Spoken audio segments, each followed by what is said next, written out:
ماسو فرماتے ہیں 3 طرح کے خوف انسان کو ڈپریشن میں ڈالتے ہیں، 3 طرح کے خوف انسان کو افسردہ کرتے ہیں، 3 طرح کے خوف انسان کی زندگی کو بے جان بنا دیتے ہیں، مزہ ہی نہیں ہوتا اس بندے کی زندگی۔ پہلا خوف الحقد، یہ سپاہی جہالت، حقد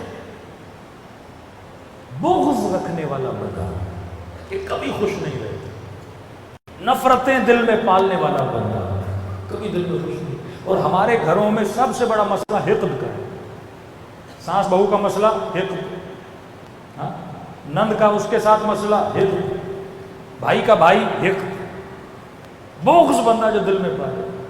اب فرماتے ہیں یہ جو 3 بیماریاں اگلے کو نقصان نہیں دیتی، یہ تجھے دیتی ہے۔ ایک مرتبہ آپ کسی کی غیبت کرتے ہو، اس کا نقصان کرتے ہو، مثلا اس کی عزت کو آپ معاشرے میں خراب کر رہے ہو، لیکن جب آپ کسی کا بغض رکھتے ہو اس بندے کو تو کچھ بھی نہیں ہو رہا۔ اب بندہ علی کا بغض رکھے، نقصان علی کو ہے یا بندے کو ہے؟ بندے کو نقصان ہے نا۔ کیوں نقصان ہے؟ کیونکہ جتنا بغض ہوگا، جس گلی سے گزرے گا علی کا نام سنے گا اندر سے جلے گا، ہوگا کہ نہیں ہوگا؟ میں مثال دے رہا ہوں، آپ ایک مومن سے بغض رکھ رہے ہو، مثال آپ کا کوئی رشتہ دار ہے، پیسے کھا گیا، بیٹی کے ساتھ زیادتی کی، بیٹے کے ساتھ مثلا ظلم کیا، کوئی نہ کوئی اس نے آپ کا بڑا نقصان کیا، اب آپ نے اس کا کیا رکھا؟ دل میں بغض رکھا۔ بھائی کہیں نہ کہیں تو سامنا ہوگا نا۔ اب آ گئے امام حسین کی مجلس میں، آپ یہاں بیٹھے ہو، وہ آ کے ادھر بیٹھ گیا، اب مولانا کی مجلس بھی سن رہے ہو، جیسے اس کے چہرے پہ نگاہ پڑی اندر جیسے کرنٹ لگ گیا بندے کو، یہ یہاں پہ کیوں آیا؟ کسی اور مجلس کا مزہ ہی اس نے خراب کر لیا۔ بغض کی وجہ سے ماسو فرماتے اللہ عیش اللہ، یہ بغض تیرے سکون کو تباہ کر دے۔ تبھی فرمائے مومن کبھی بھی دل میں بغض نہیں پالتا، نفرت نہیں پالتا۔ اور آج ثابت ہوا ہے کینسر کا سب سے بڑا ریزن بھی یہی بغض ہے، کیونکہ نیگیٹو سیل جب آپ کی باڈی میں ریلیز ہوتے ہیں، آپ کے اندر ایک موڈ پیدا ہوتا ہے، فائٹ اینڈ فلائٹ کا موڈ۔ آپ بندے کی شکل اچھی نہیں لگ رہی، بندے پہ بڑا غصہ ہے، دل کرتا ہے اسے ماروں پر مار نہیں پا رہے ہو، اور اندر ہی اندر میں بندہ کوڑ رہا ہے، اس سے نیگیٹو سیل باڈی میں آتے ہیں اور بندے کو کینسر ہوتی ہے، یعنی خسرت دنیا والآخرہ۔ فرمائے الحقد، بغض اور نفرت جو ہے رشتوں میں، رشتہ داروں میں، اسپیشلی ماؤں بہنوں کے لیے کہہ رہا ہوں، بغض دل سے نکال دو، فیصلے اللہ کے حوالے کرو۔ گھر تباہ ہوتے ہیں، یہ نفرتیں بچوں میں منتقل کرو گی۔ کبھی اپنی اولادوں کے ذہنوں کو، دلوں کو، رشتہ داریوں کے بغض سے نجس نہ کیا کرو۔ یہ دل بیوت اہل بیت اس گھر میں نہیں آتے جس گھر میں نجاست ہو، وہ پاک و پاکیزہ ہیں، وہ پاک دلوں میں آتے ہیں جن دلوں میں اللہ کے سپاہی بیٹھے ہوتے ہیں۔ پہلی چیز الحقد، کینہ۔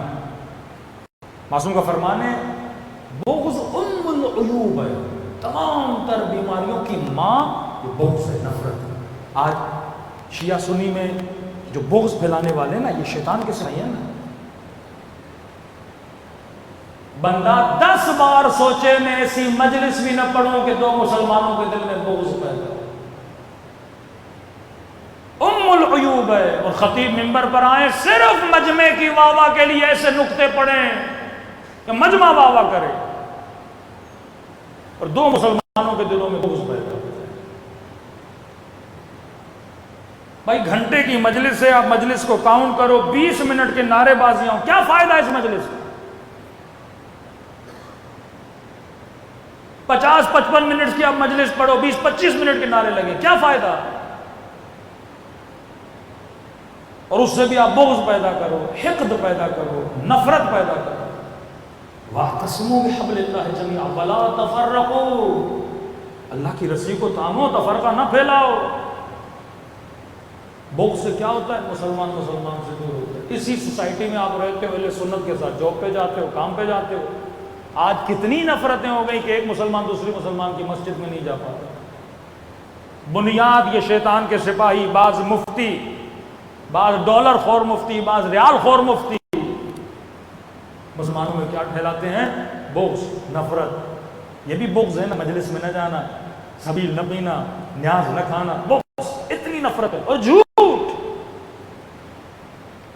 فرمائیے شیطان کے سپاہی ہیں۔ پہلی چیز بغض، دوسری چیز الحسد، حسد بھی انسان کے، معصوم فرماتے ہیں، زندگی کو تباہ کر دیتا ہے. جلن، فلاں کی گاڑی کو دیکھ کے بندہ جلے، فلاں کے گھر کو دیکھ کے بندہ جلے.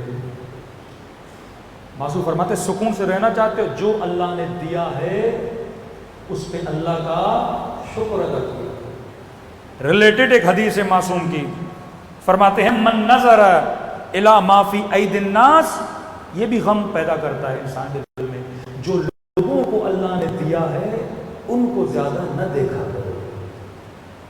کہ میں ہمیشہ جملہ کہتا ہوں، کسی امیر کے گھر کو دیکھ کر اپنی غریبانہ جھوپڑی کو نہ گرایا کرو. اتنا بڑا گھر، اتنی گاڑیاں، اتنا بینک بیلنس کا نہیں، لوگوں کے مال میں آنکھ نہ رکھا کرو. ضد نہ کیا کرو اس نے یہ گاڑی دی میں لوں گا، اس نے یہ گھر دیا. دوڑتے رہو گے، دل میں حسد پیدا ہوگا، حسرت پیدا ہوگی، تیرا سکون تباہ ہو جائے گا. 1 لاکھ بھی سیلری ہو جائے گی نا، اللہ کا شکر ہے، اچھا تو اس کو 2 لاکھ ملی، سکون تباہ. 1 لاکھ کی موبائل لے کر آؤ گے، وہ اس کے ہاتھ میں تو 2 لاکھ کا موبائل ہے، تباہ. عورتوں میں بہت ہوتا ہے. اب شوہر کے پاس جتنا ہے، جتنا دے رہا ہے، اللہ کا شکر ادا کر. ایک سونے کی انگوٹھی دی کو اللہ کا شکر ہے. اب کسی کی شادی میں جائے گی، دیکھے گی اس نے سونے کا سیٹ پہنا ہوا، اگلی عورت نے پوری شادی اس کی خناس بن جاتی ہے. گھر آتی ہے، ہوا کیا، کھانا نہیں ملا، کیا ہوا؟ اگلے کے مال پہ نگاہ پڑ گئی، سکون تباہ. جوان یونیورسٹی جا رہا ہے، اگلے کے کپڑوں کو دیکھ کے حسرت کھا رہا ہے، اگلے کی گاڑی کو دیکھ کر حسرت کھا رہا ہے. باپ سے غصہ ہو رہا ہے، میں بائک پہ جاتا ہوں، وہ گاڑی پہ آتے ہیں. بھائی تیری اوقات بائک کی ہے، خوش رہے، پیدل نہیں جا رہا نا، اللہ کا شکر ادا کر. علم حاصل کرنے جا رہے ہو نا، دیکھا دیکھی کے لیے جا رہے ہو. زندگیاں تباہ ہو جاتی ہیں. شادی کی ہے، جو اللہ نے بیوی دی اس پہ خوش رہے، دوسروں کی بیویوں کو دیکھ کے بندہ حسرت کھاتا رہے. یہ تباہ ہو جاتا ہے معاشرہ. یہ نگاہ مال میں، نگاہ چہرے پر، نگاہ شہرت پر، نگاہ ہر کسی پہ دوسروں کی حسرت نہ کھایا کرو. جو اللہ معصوم فارمولہ بتاتے ہیں، فرماتے ہیں اگر خدا کے شاکر بننا چاہتے ہو نا، اوپر نہ دیکھا کرو، نیچے دیکھا کرو، ورنہ کبھی اپنی چمڑی بھی تجھے اچھی نہیں لگے گی.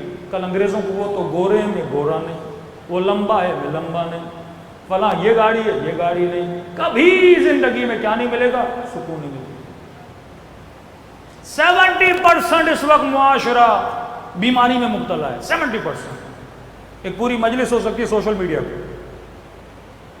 ایک ریسرچ بتا رہا ہوں UK کی، کینیڈا کی، یورپ کی، کہ اکثر وہاں کی نوجوان نسل ڈپریشن میں چلی گئی. انہوں نے ریسرچ کی ہے، گاڑی ہے، پیسہ ہے، مال ہے، گھر ہے، جاب ہے، کہ ڈپریشن میں کیوں جا رہے ہیں لوگ؟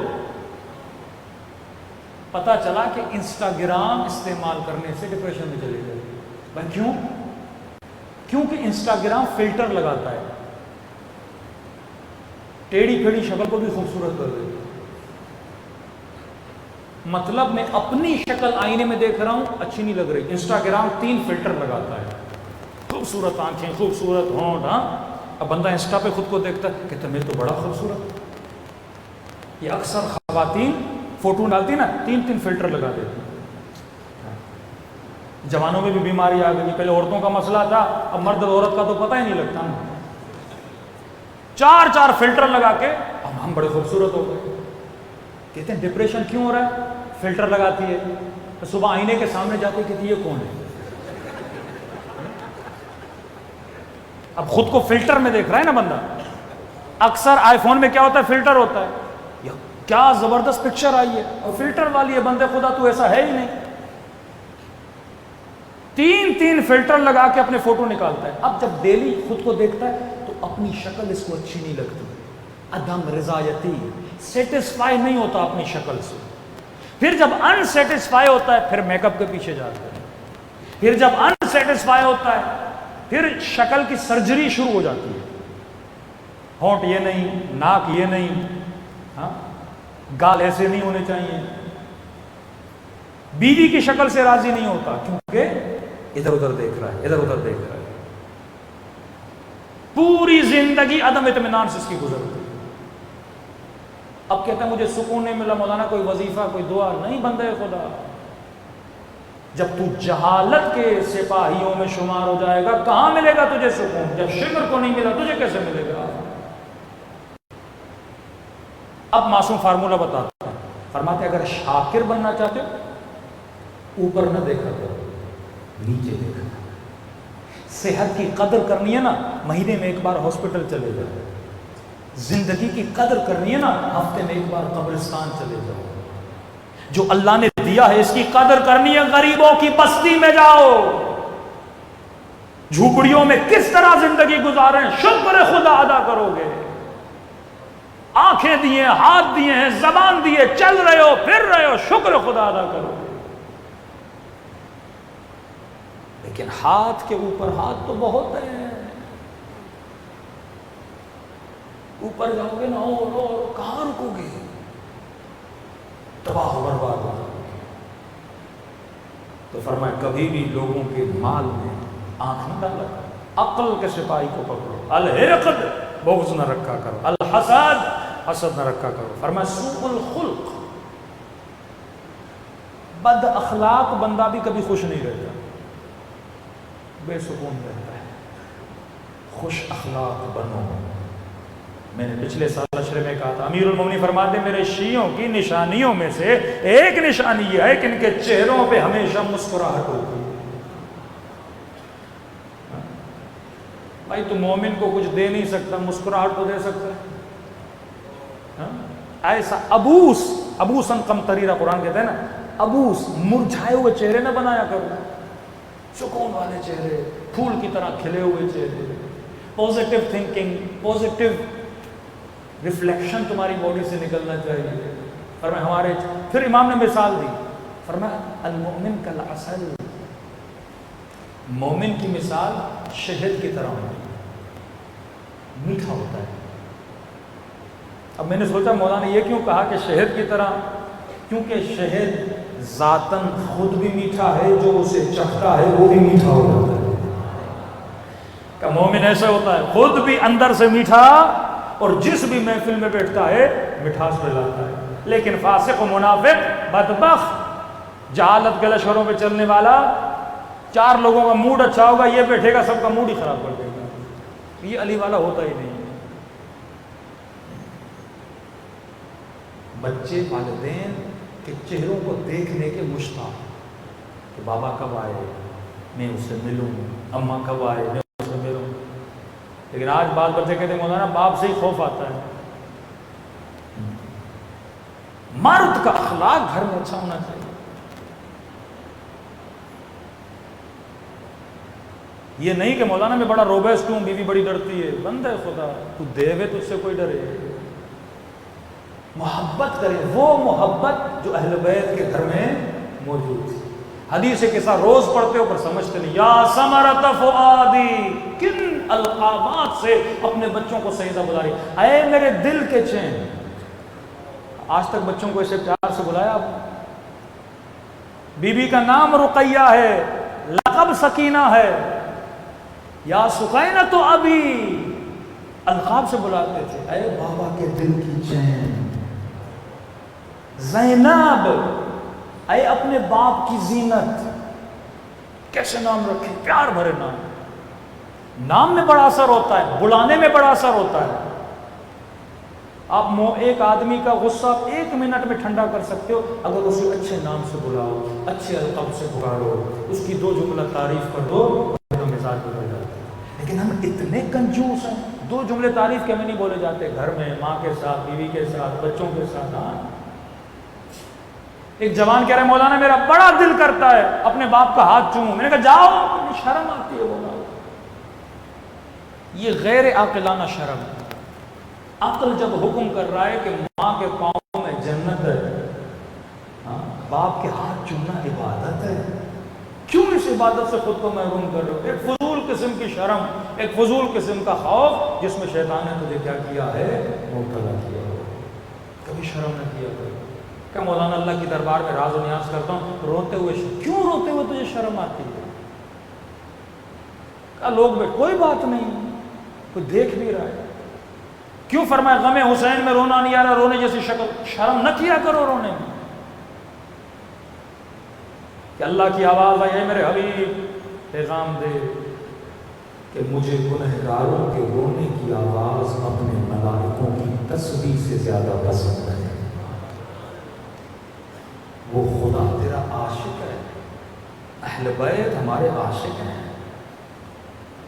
جب تک اس دماغ کو، اس عقل کو بندہ صحیح استعمال نہیں کرے گا تب تک انسان کی زندگی آباد نہیں ہوتی۔ بس ایک فرمان ربط مصیبت، دو چیزیں اور انسان کو غمگین کرتی ہیں۔ فرما پہلی چیز رب شہوت شہوت ساعت تورث الحزن، معصوم فرماتے ہیں کبھی کبھی لمحے کی شہوت انسان کو غمگین کر دیتی ہے۔ چھٹے امام فرماتے ہیں نگاہ حرام حسرت کے علاوہ تیرے دل میں کچھ پیدا نہیں کرتی۔ اب یہ جوانوں کے لیے، آپ ایک حسین چہرے کو دیکھ رہے ہو، معصوم فرماتے ہیں اس کو دیکھنے سے کیا پیدا ہوگا؟ حسرت۔ بڑی گاڑی دیکھ رہے ہو، کیا پیدا ہوگا؟ حسرت۔ بینک جا رہے ہو، اربوں روپے پڑے ہو، دیکھے جا رہے ہو، کیا پیدا ہوگا؟ حسرت۔ فرماتی حسرت تجھے غمگین بنا دے گی، کیونکہ دیکھنے کے بعد تو اسے حاصل کرنا چاہے گا، اور وہ حاصل نہیں ہوگا جس کی وجہ سے کیا پیدا ہوگا؟ حسرت۔ کا پہلے ہی اپنی عقل سے پوچھ، جسے دیکھ رہا ہے حاصل ہو سکتا ہے کہ نہیں؟ جب عقل نے کہا نہیں ہو سکتا تو بے عقل تو دیکھتا کیوں؟ جیب میں پیسے نہیں، بندہ کڑھائی کی دکان پہ کھڑا ہو جائے، کوئی پیسے نہیں، تجھے مل بھی نہیں سکتے، اب کھڑے ہو کے دیکھتا رہے، حسرت لیتا رہے گا، غمگین ہوتا رہے گا۔ میٹھا اچھا لگتا ہے، ڈاکٹر نے منع کیا شوگر ہے مر جاؤ گے، اب بندہ دیکھ کے پیٹ بھرے ہو تو نہیں سکتا، جتنا دیکھے گا حسرت پیدا کرے گا، اور حسرت تجھے کیا کر دے گی؟ غمگین کر دے گی۔ جب تجھے پتا ہے یہ چیز مجھے مل نہیں سکتی تو اس چیز کو کبھی دیکھا بھی نہ کرو، عقل مند بنو۔ آخری چیز فرمایا جب بندہ اپنا حق نہیں لے سکتا نا، یہ بھی اس کے وجود میں غم پیدا کرتا ہے۔ ایک مرتبہ کوئی آپ کے پیسے کھا گیا، چلو آپ نے معاف کر دیا، لیکن ایک مرتبہ نہیں، کوئی زبردستی آپ سے آپ کا موبائل چھین کے جائے، آپ کے پیسے چھین کے جائے، بھلے وہ 100 روپے ہوں، تو آپ کو کیا ہوتا ہے؟ دکھ ہوتا ہے۔ امیر المومنین علی بن ابی طالب صلی اللہ علیہ وسلم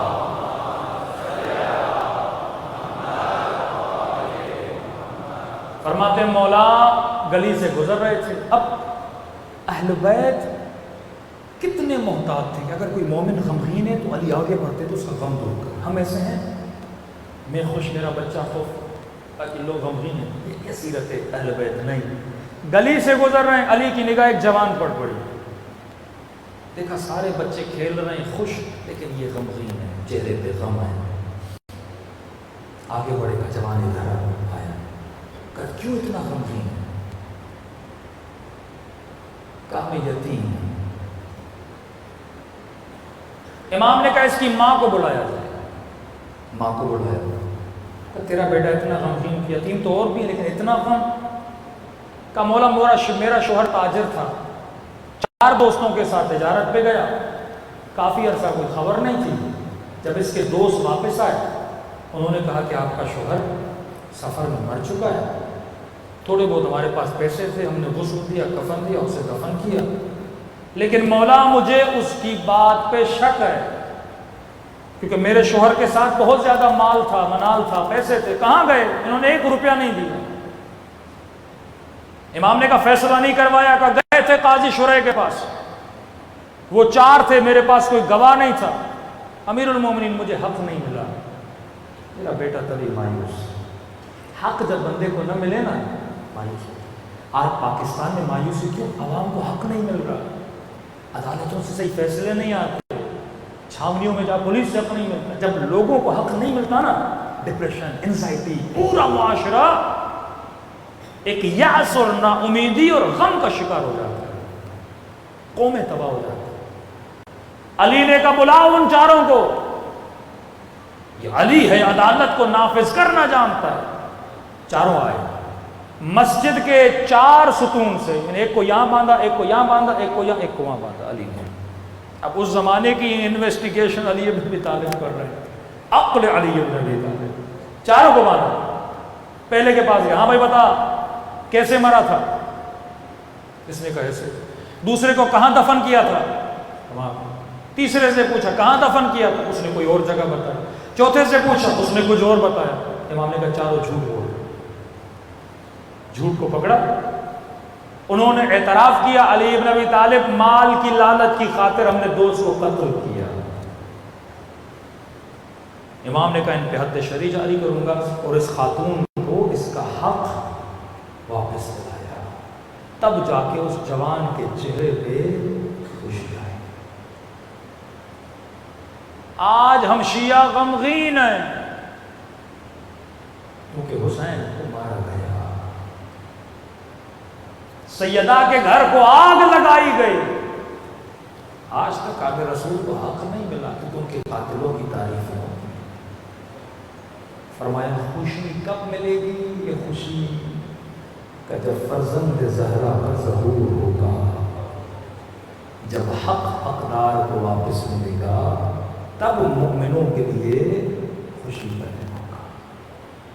لیکن فرمایا مومن جس کے دل میں خوف خدا ہے یہ باشات رہتا ہے، کیونکہ کب موت آتی ہے کیا ہوتا ہے اس سے پرواہ نہیں ہوتی، یہ ڈرتا ہے تو اللہ سے ڈرتا ہے۔ اصل خوف جہنم کا خوف، جہنم کی آگ کا خوف۔ ایک روایت پڑھ رہا تھا، اس میں لکھا تھا کچھ اپنے غیروں کی بات نہیں کر رہا، کچھ بے عمل شیعہ 300 سال عالم برزخ میں چلتے رہیں گے۔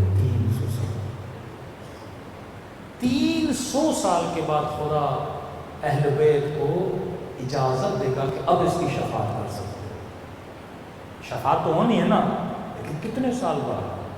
تو فرمایا آؤ مجلس حسین، توبہ کرو اپنے گناہوں سے، خطاؤں سے۔ خدا کہتا ہے جب تک زندہ ہو مہلت، روح نکل گئی مہلت ختم۔ تو فرمایا ایسا واسطہ حسین جیسا، یہیں پہ شفاعت لو نا، منتظر کیوں کہ برزخ میں شفاعت؟ یہیں اس مجلس حسین میں IRC کی امام بارگاہ میں امام حسین کے آنسوؤں کے ذریعے سے شفاعت لو اور جنت حاصل کرو کہ خدا یہ بری عادت، یہ گناہ آج کے بعد ترک کروں گا، عاقلانہ زندگی گزاروں گا۔ فرمایا جنت تیری ہے، دیر یا زور ہر کسی نے دنیا سے جانا ہے۔ فرمایا مچھر کے پر کے برابر بھی اگر ہلکی گیلی ہو جائیں خدا اس کا اجر بھی ضائع نہیں کرتا۔ دلوں کو کربلا لے چلیں۔